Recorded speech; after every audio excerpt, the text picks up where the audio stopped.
Parizan Shkubrani Yajan Amadani Rêwresmekê Ansiklopedia Bedirxaniyan لاوتريشي كذاك أبوي ويأسس خوشويس أمانة كروا برئيس أحمد كردم كدانني كتابي بجزيرة بوتان بدرخان صالاني رابريت ومدخلان كأصالي 2011 لأسقفو تشارت كروا أمرو ميوان نوهيني بايترتو وتاريخ ما بيشكش دكار وبرئيس أسقف بيت ونحن كاركا وكركات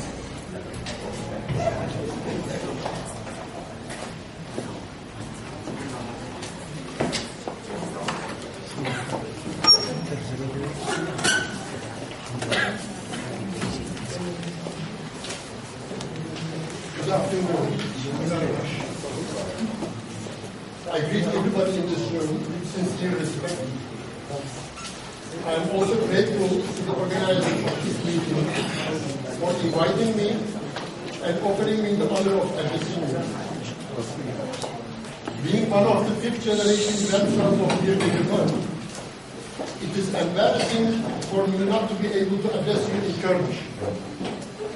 But I am not the only one to be held responsible for this deficiency of me. I shall try to explain you why. The main reason why I have invited to this meeting is my recent book about Mir Bedirxan, published in Turkish approximately 2 months ago. It covers his years of resistance and insurrection.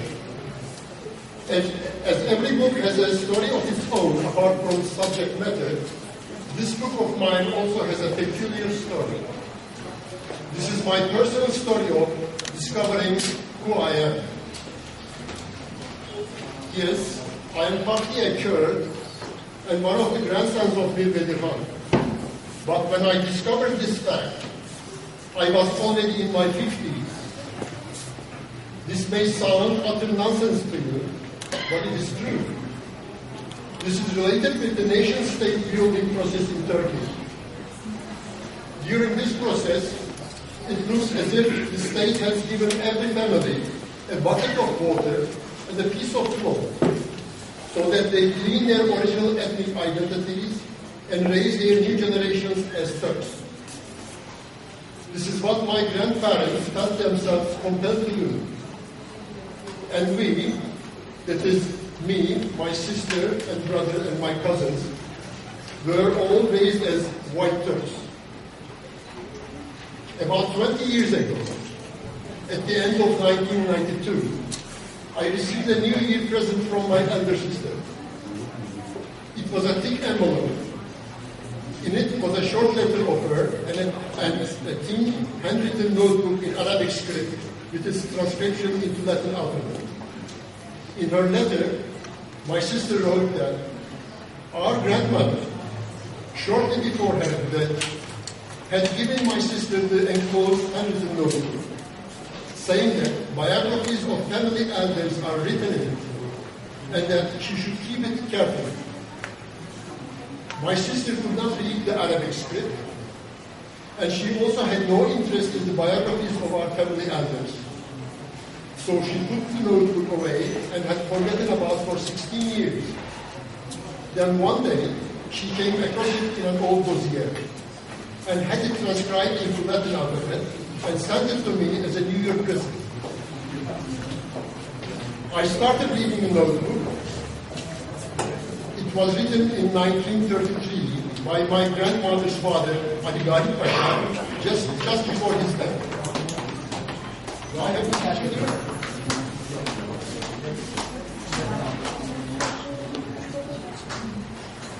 The first shocking paragraph of the notebook stated that he, that is my grandmother's father, was a descendant of the old aristocratic family of Mikhail Kozes of Byzantium, who at the beginning of the 14th century had collaborated with Osman Bey, the founder of the Ottoman state. The second shocking paragraph stated that in the year 1980, he got married with the daughter of Necip Bedirxan. The third and last shocking paragraph stated that in 1906, with the banishment of Bedirxans, Due to his kinship with them, he had been exiled to Izmir. These lines made me realize that I am not a Turk as white as I am supposed to be. There were some disguised and white dark spots dividing my Turkish identity. Although in my secondary school years I had learned few things about Mihail Kosses, I did know almost nothing about Mir Bedirxan, except that he might be a Turk. But who was Necip Bedirxan? What was his relation to Mir Bedirxan? How was I related to them? Why had my family despised our real origins? There should have been a family secret behind all this which waited to be disclosed. At that time, that is in 1992, I had no luxury to go after the answers of these questions, because after having spent long years in Germany as a political refugee, and having just been released from prison after returning back to Turkey, my wife and I found ourselves in the struggle to try to build a new life for ourselves. It was only in 1998 that I could reach the book written by Valmisanish about Bedirxanians. Going over the family tree diagrams in this book, I came across a diagram starting from Mir Bedirxan and going down to my father and uncle. Putting everything together, I discovered the following facts. Necip Bedirxan was the second eldest son of Mir Bedirxan. He had 5 sons, one of which was the well-known Abdurrezzak Bedirxan, and 3 daughters. One of these 3 daughters was Sariya Hanım, who had married with Mirzazade Ali Gari Pasha. From this marriage, 3 daughters were born. One of these was my grandmother Nazira Kardan. Therefore, I was the 5th generation grandson of Mir Bedirxan. When I discovered this fact, I was already 53. How would you feel yourself if you were in my shoes?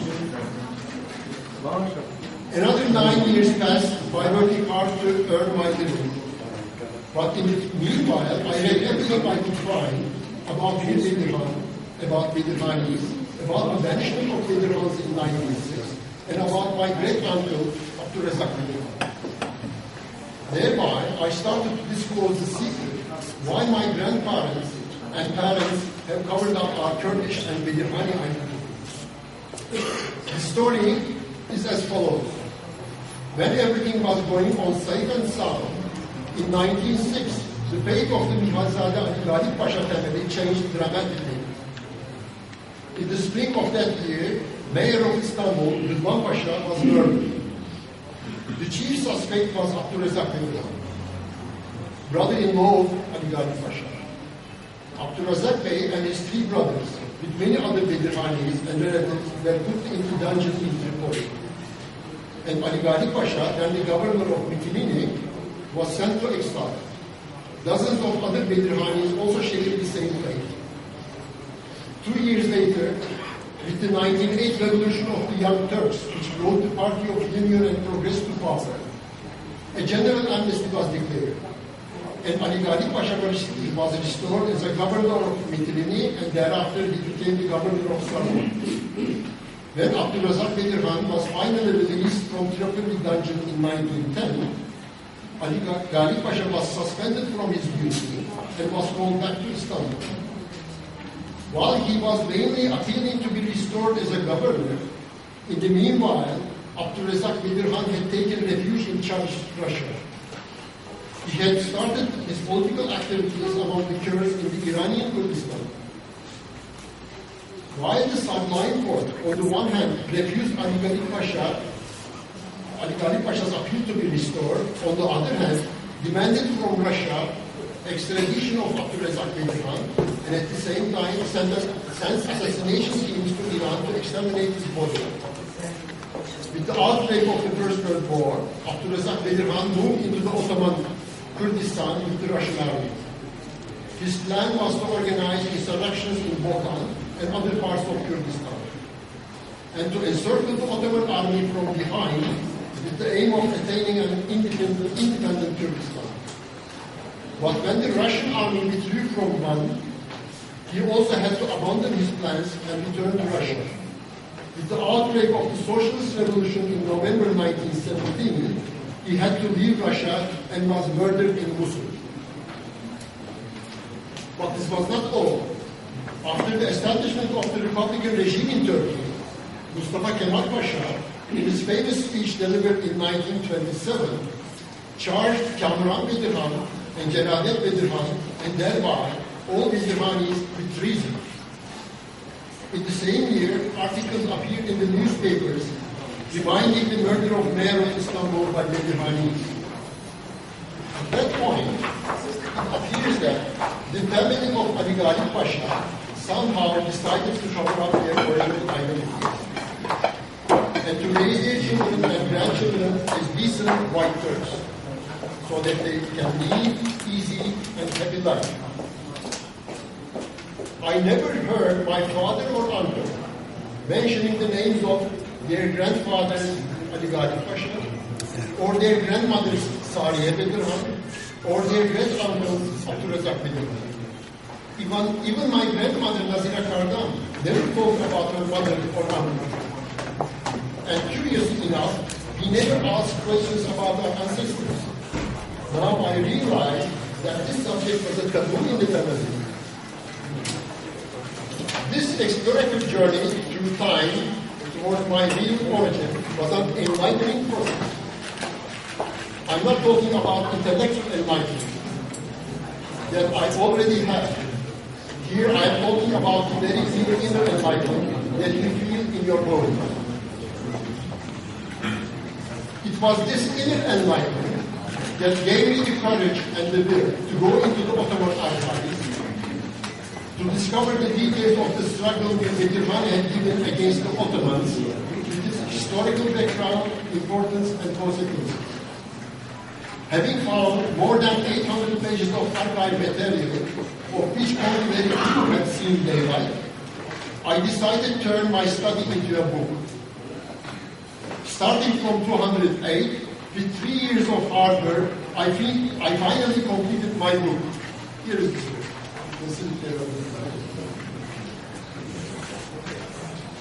Thereby, I hope that I have been able to fulfill my obligations toward my Kurdish identity and my ancestors, even if just a tiny bit of it. Well, this is the short personal story that lies behind my work. I thank you for your patience and attention towards us.